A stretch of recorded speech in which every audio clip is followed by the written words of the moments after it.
Un,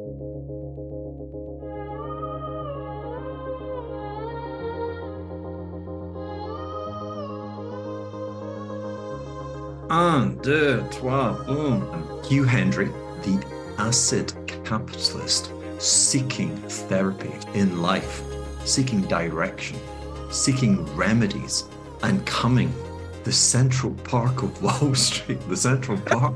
Should I be saying, give me a train station, Penn Street Station. I am pending. I am with the remarkable Denise show, and I'm all yours. But you know me, who you are. Tell the folk. Tell the folk, lay it down, miss. Beyond, I'm Denise Scholl, and I figure out what's going on in people's brains and lives and hopefully help them get better at whatever's going on. Okay. Denise, may I ask that you begin today's session of therapy? So what's on your mind? What's been happening since we spoke last? What a question. I thought you were gaining a deeper understanding of me, and yet that question is very revealing, because I think it'd be better said, what's not on my mind? I mean, everything's on my mind, my monkey mind. However, since we last spoke, I completed, I had a milestone, not a kidney stone, milestone, the house. Yeah, I completed the house. And anyone that had been following me on my Instagram stories, I think, would have seen the escalating tension. We were working to a very tight deadline. We had clients incoming. And in fact, I had to send the clients on the day of arrival to a wonderful 5-star hotel, pending unit, if you will, as we clambered to complete this wonderful villa, which we've now called the Sun Club. And then that evening, these wonderful clients insisted that I join them in the villa. The lack of demarcation is a strange one. And I have that in all walks of life. I feel like my life is the Truman Show. These podcasts certainly would not alleviate, they certainly accentuate the symptoms of being deranged. But here I was, that the house is very much part of my physical portfolio, and it's meant to be detached. It's for the use of the clients. And there I am, being the DJ, of course, and drinking the tequila and spending the night in the salt shed. And then the next morning, boom, I left. And I haven't been back on the island for about 6 weeks. Oh, wow. Yeah. I usually don't ask someone directly how they feel, but what feelings do you have about that house? I'm hoping, foolishly, that house has become a little bit similar to when I began my hedge fund career. And I was constantly displaced, or perhaps avoiding, in the pursuit of who I am. Am I any good? Yeah. And I wrapped my identity around something very foolish, which was this letter post-dated to me in the future, or several letters spaced out between 5 years. So 5 year, 10 year, 15 years. And in that letter contained just one number, and it would be the compound annual growth rate in the net returns to the clients of the hedge fund. I want to say foolishly, I can say that after the event, I thought in opening it up, it would reveal who I am. And of course, I'm sure you're going to tell me that we are manifold personalities, and certainly a way greater and more complex than one single number. And so it perhaps points itself to perhaps the insecurity of creativity. But with this, did you write yourself? You wrote yourself letters? No, I wish. Is that literal? No. So it would be a letter written to me by the fund administrators, which would be telling me the compound growth rate in the fund's returns. So, but you didn't actually do that. No, like everything, I'm being poetic. Okay. Exaggerating with metaphors. Well, so poetic, I thought it was possible. Well, maybe I should start doing that. I've certainly read about folks doing that. But I completed the first Maison Blanc Bleu in St. Bart's at the end of the calendar year 2015. And it's been just a remarkable success. And it moves people. People really have an affinity with it. And it was a pivot. The proclamation to the creative is pivot.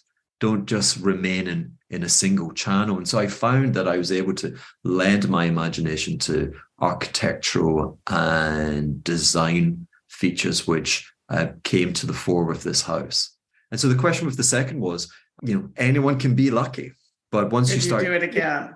Yeah, multiple observation points, and of course being analytical alongside creative the analytical sucker, the 5-year compound growth rate, the 10-year growth rate, the second house, the third house would perhaps reveal, but perhaps that in itself just reveals an insecurity to accept who I am. So you tell me. Well, what I want to know is, like, you finished it and someone visited and you haven't been back. That's super interesting. Like, I mean, I know you had a birthday and like you've had places to be, but that's kind of curious. Like, it would seem like you would want to be there seeing it.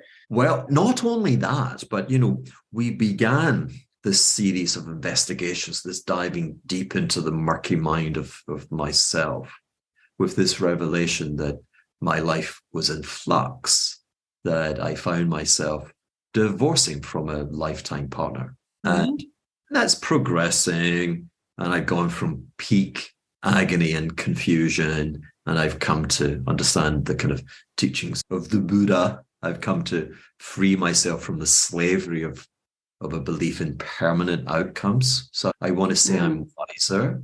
I think I'm becoming happier. But at the same time, coincident with that has been a desire to reach an amicable agreement. And it would seem that just as the house was completing, I'm finding myself edging towards a solution where my better half, if you will, actually will receive that second house as a settlement, as full and final settlement. And so not only had I finished it, and of course, in my mind, it would never be finished. There's tweaking and the endless pursuit of perfection. But perhaps that lends itself to why I haven't been back. It's a very strange. I feel like I've just given birth to something from my imagination, and now I've put it out to adoption. So it does feel challenging. I can see that. Like, I mean, on one hand, I hate to question that, but I am curious, like, what your rationale for that was. In terms of the settlement, the offering of the house. Yeah. That does seem like giving away a child. I mean, I'm in the process of designing a house, and so it already feels, I think, like a baby. For sure. I mean, that's a tricky one for me to question, but it's interesting to me. Maybe for now it's best left to that. But I mean, there was very little leeway. There was very little, hey, what if we do this and we do that? There are outcomes which are somewhat inevitable. And it's still, I mean, I hope I'm not jumping the gun. These things are, one has to tread carefully, but that seems to be the general direction in which I'm heading. And so I've been discombobulated. And of course, I've added to that with this. Since then, I came to Los Angeles. I went to St. Louis, to the wonderful, now forgive me, is it the University of Washington or the Washington University of St. Louis? There are so many of these damn things, albeit one can say one of the top, most magnificent. I think that's Washington University. And so I spent 2 days there. And then Well, I was very kindly invited by the finance faculty. They have a master's degree. And it actually specifically focuses on those wishing to pursue a career in hedge funds. It's interesting. Everyone begins with the notion that they all want to be the chief investment officer. And part of the course, of course, is the enrichment of knowledge. And so it brings to the fore the multi-disciplines which are necessary to run these organizations, and the key person roles of the chief information officer, the compliance, the marketing, the executive function, which trips everybody up. Well, yeah, but in doing so, also it kind of reveals that the most precarious role is actually the one of the investment officer, and the one that's more of a passport and which is more portable would be any of the other, especially if you're capable of, an accepted level of performance. And so at the end of the course, they find when they do the poll, they find that the answers are more evenly spread across the key functions of hedge funds. But anyway, I was... it's what people want to be. Yeah, indeed. Aspirational. But I laid an instruction manual, a video, which will go on and form the bedrock of the next 3 years of student material in that course. And then I was very kindly invited to actually address the students, which was fun. Wow. So that actually leads me to the flip question, which is what's next? Yeah, that becomes more and more relevant. What is next? And Or do you that's know? I don't. I don't. I believe I mentioned it the last time. I have an aspiration to try and actually commercialize my social engagement. And we'll see with that. But then wiser heads say to me, you know what? Selling acid capitalist hats.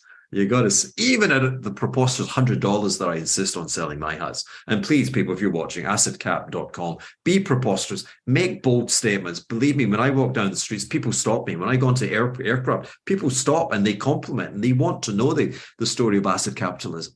You could be. It's a catch. It is, yeah.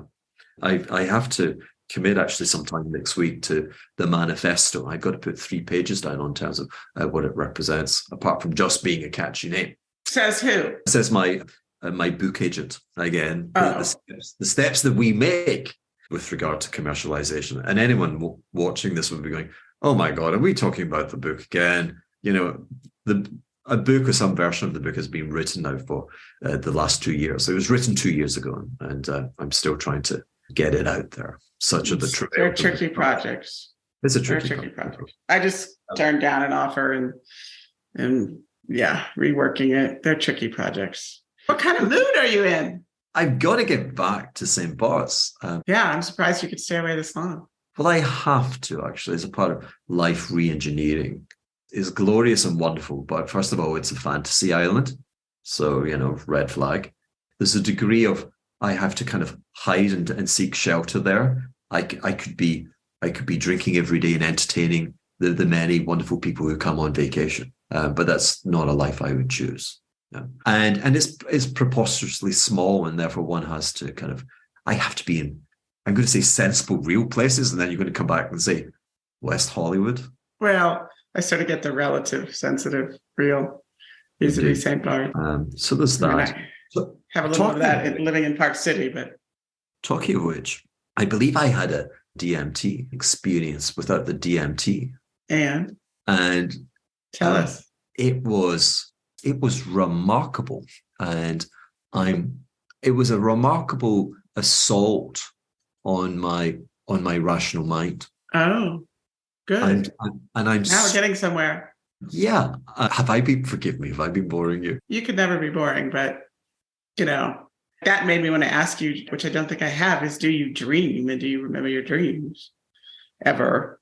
You know, but we can do the first one. We can do your subject first. At that point, I think I do a lot of daytime dreaming, and I certainly am subject to panic. I put a little kind of short out last week, just coinciding with the riots in Paris. I found myself in Paris, panic in the streets of London, panic in the streets of Paris.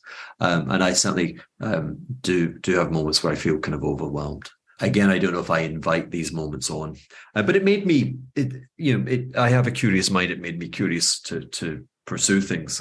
I met some wonderfully creative, one-of-a-kind people in West Hollywood, the real deal, one of whom very kindly recommended the services of, let's be preposterous, but a healer. And there's a funny thing in that, you meet someone and you're getting along, but they're very convinced that you're in need of healing. And it's like, have you got something? They are talking their book. Oh, no, this isn't the healer. This is the friend.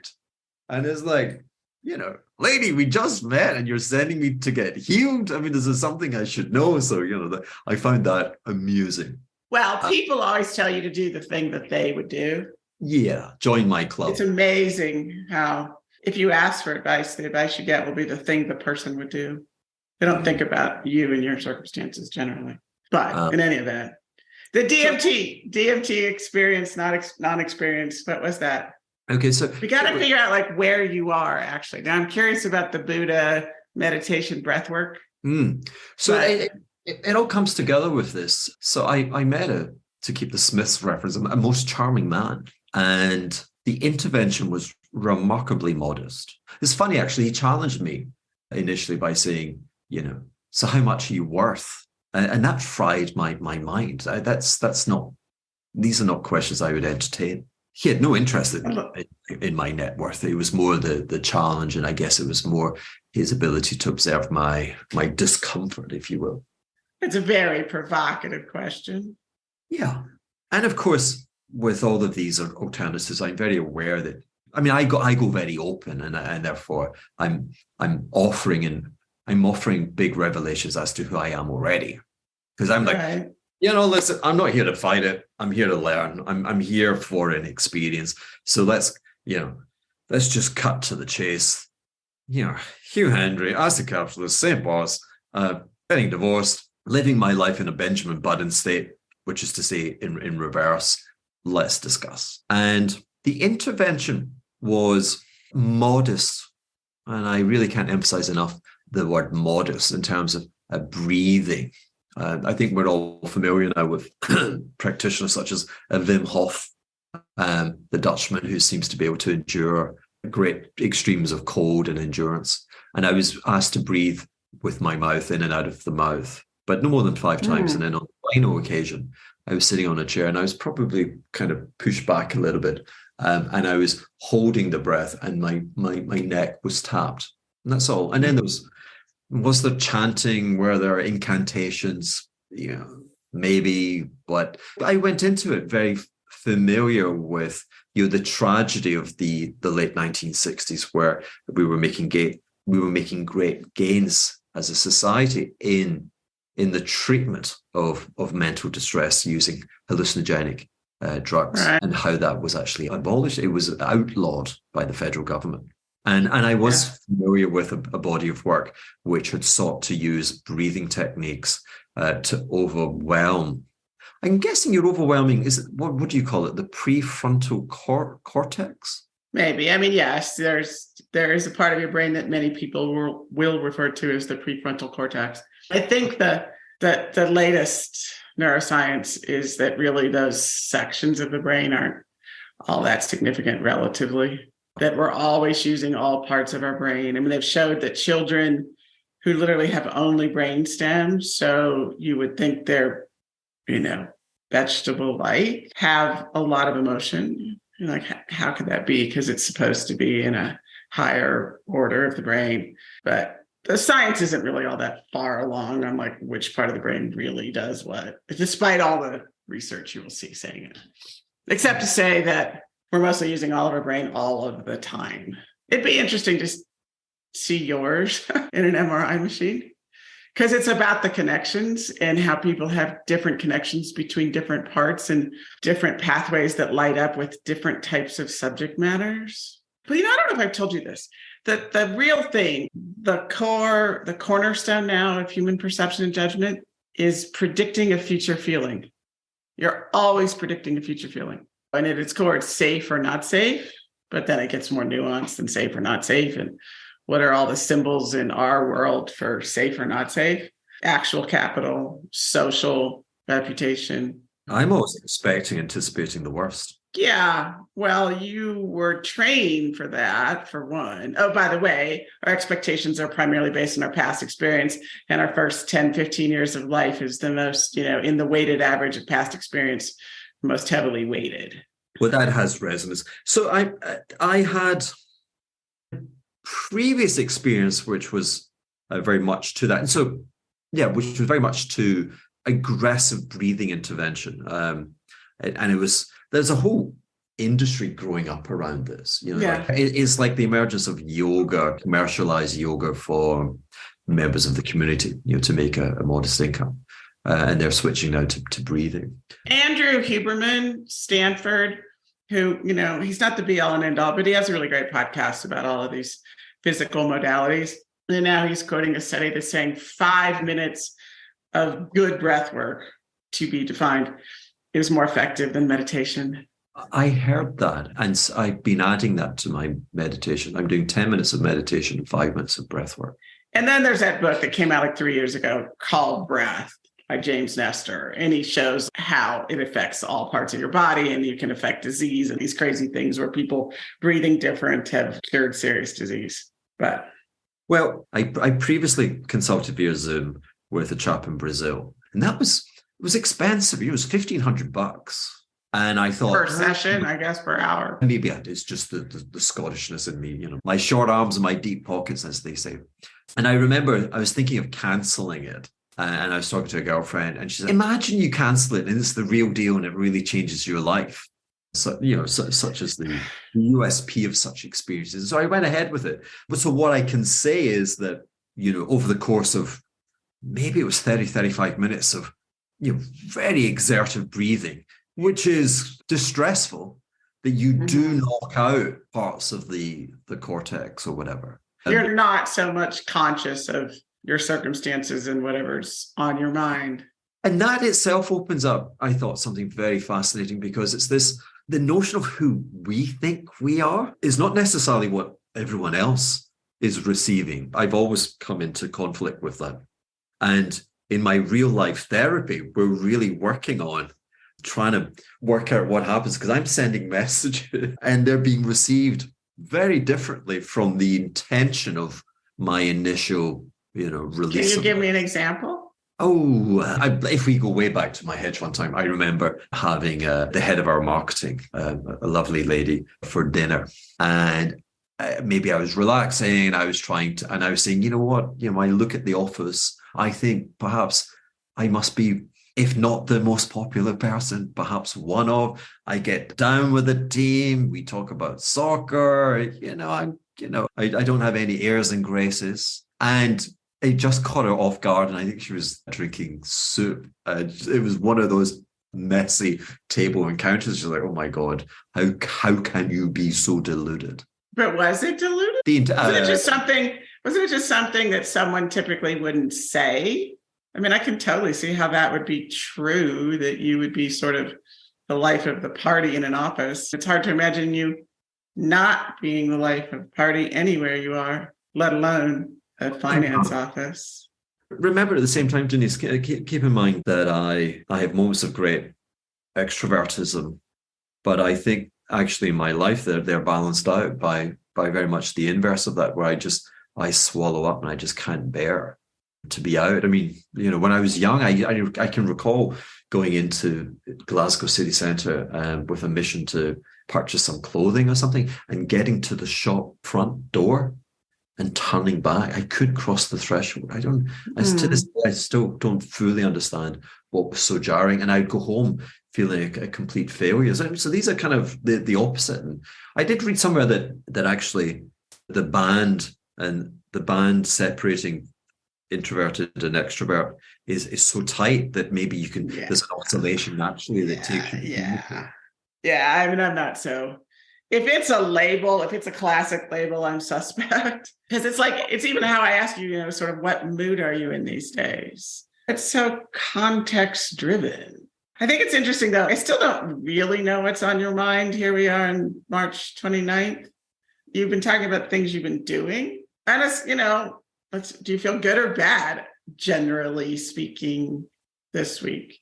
I don't feel great. I have I'm dealing with some uncertainties, some commercial uncertainties where I don't feel the same ability to address and to control them.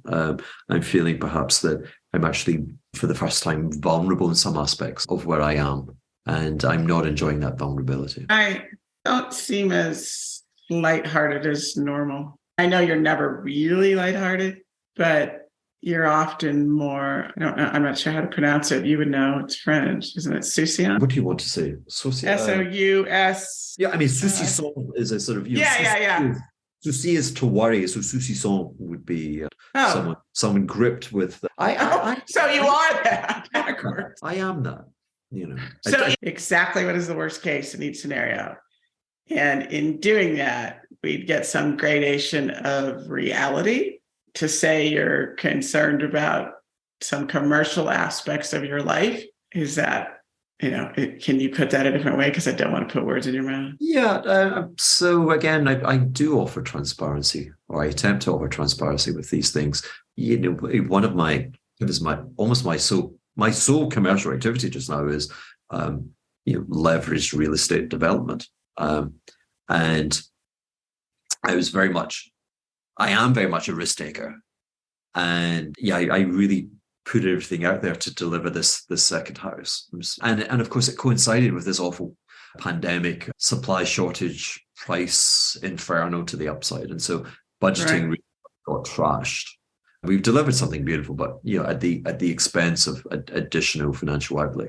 One isn't in control of these things, but then this hideous divorce thing came through, of course, just at peak vulnerability. And so that is occupying my mind, how I navigate those circumstances. So those circumstances would be just being on budgets and delivering, and with a degree of compromise. So that's kind of it, takes away from the fun. But remember, typically we speak, and I'm in St. Bart's. St. Bart's is, again, like us to use this word fantasy, but it makes me feel 10 years younger. And for the last 6 weeks, I like this word gallivanting, but I've been having fun. You have been gallivanting to the extent that I follow you on Instagram. Yeah. What do you make of that? I mean, for those listening in, I try and commit to these stories. I like Instagram stories because they disappear. You and everybody else. And also because they tell me that the blasted algo likes it. They like it for their platform. Your daughters clearly adore you. Oh heavens, yeah. It was my birthday on the 16th of March. And I find myself with new and wonderful friends, very creative, very large personalities. And we found ourselves at a table on my birthday. I think there were 12 or so people. Wonderful evening. And our family tradition has always been that we would construct poems in celebration. It's the best birthday present. It's the manifestation. Yeah. I was so impressed with her poem. Wasn't it incredible? 15 and a half, again, surrounded with new friends of her father. And I must add that my two daughters were there, and I didn't publish the other one, but they both were impeccable and astonishing, and a great treat as a father to see. And to your point, the love was very evident. And yeah, so you've done something right. Yeah, I hope I've done many things right. I guess it's the receiving, the mapping, the recording of that. It's funny so. Everyone's going melancholy. Melancholy. I do, yeah. Well, I have to say that my ex, that was her principal charge sheet. I have to say that she would say to me, "You live the most perfect life. Why are you a miserable mother?" Expletive. I've heard that word time. Why are you melancholic? I think the answer to that actually was that I'd fallen out of love and I couldn't really deal with the consequences of that and the sense of failure that I associated with that. But that is not to deny a kind of that being a space perhaps that I seek out. So that said, but I'm sure I can give voice to everyone listening, and they're saying, but yeah, tell us about the healer. What happened? Yeah, that is an interesting story. And it fits in with that, because part of what he was pursuing was, if you will, ego and anti-ego. And this is almost like being right-wing or left-wing in this political theater. And as you get more and more grades of severity of it, and you become, very left, very right, you actually end up at the same spot, which is totalitarianism. It has to be my way. Everybody has to adhere to my view of the world. So yes. Those views of the world are different, but the same mechanisms. And so I find myself, back when we did this initially, we had the other charge was the narcissism. I think you very kindly kind of pulled me away from that. You I think gave light to the notion of, the true narcissist is intending pain on others. And I don't think you could see that in me. I don't want to put words in your mouth. But the healer could very much see this conflict within me where I'm successful. And yet I can't deal with that. It's the one thing I can't accept. And so if you will, I've got this, and which creates this, is the ego, anti-ego. The ego is extrovert, successful.